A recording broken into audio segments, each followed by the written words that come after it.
Hello guys, welcome back to my channel. सबसे पहले मेरे तरफ से आप सबको राधे राधे। आज मैं अपने चैनल पर लड़का शादी गीत भोजपुरी में लेकर आई हूँ। बहुत ही अच्छा, बहुत ही प्यारा। आप लोग को अच्छा लगेगा तो कमेंट में जरूर बताइएगा और अच्छा लगेगा तो शेयर भी कीजिएगा।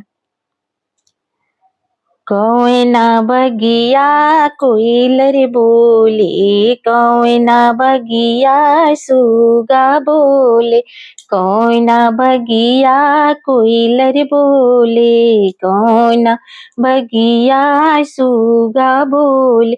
अरे माई कोयना गलिया बोले ले, सुंदर दुल्हा मानमा उदास कैले।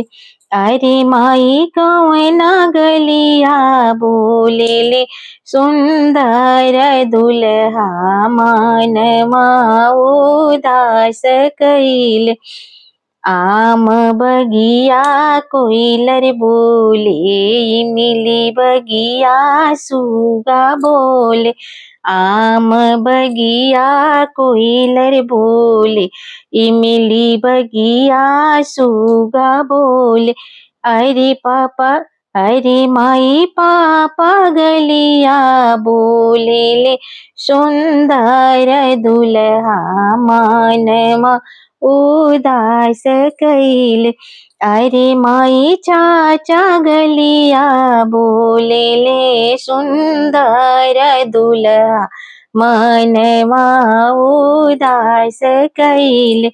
अरे माई भैया गलिया बोले ले, सुंदर दुल्हा मनवा उदास कैले।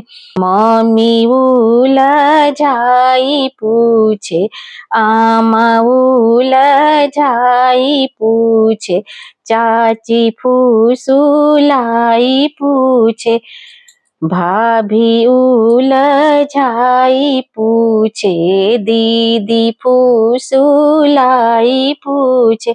अरे बाबू काई काई पवला ससुररिया त मनवा उदास भइले।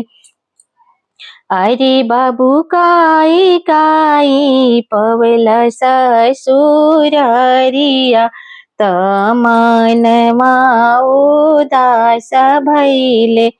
सोनमा बहुत पवनी, रुपिया बहुत पवनी, सोनमा बहुत पवनी, चंदिया बहुत पवनी। अरे आमा एक नाही पवनी, धेनु गैया त मनवा उदास बड़ुए। अरे माई एक नाही पवनी, धनु गैया त मनवा उदास बड़ुए।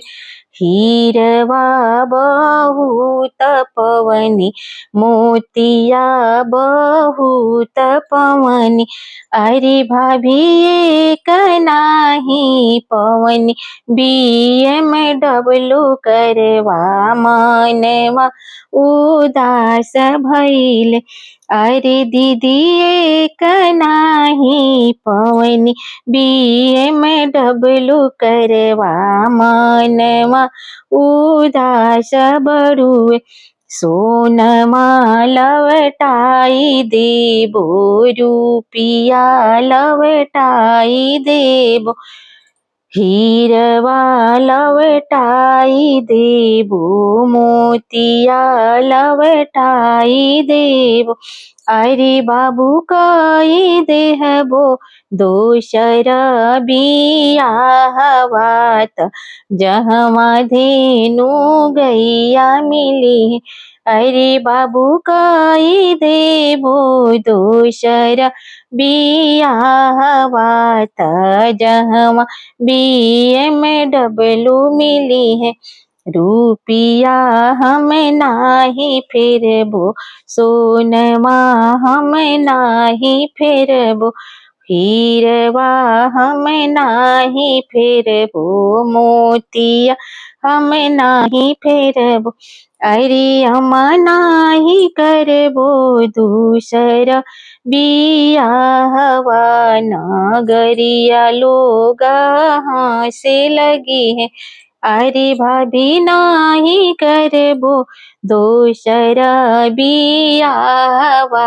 नगरिया लोगवा हंसे लगी है, अरे दीदी नाही करबो दोसरा बियाहवा। नगरिया लोगवा हंसे लगी है। अगर मेरा ये लड़का शादी गीत आप लोग को अच्छा लगा होगा तो कमेंट में जरूर बताइएगा और शेयर भी कीजिएगा। फिर मिलती हूँ अगले गीत के साथ, तब तक मेरी तरफ से आप सबको राधे राधे।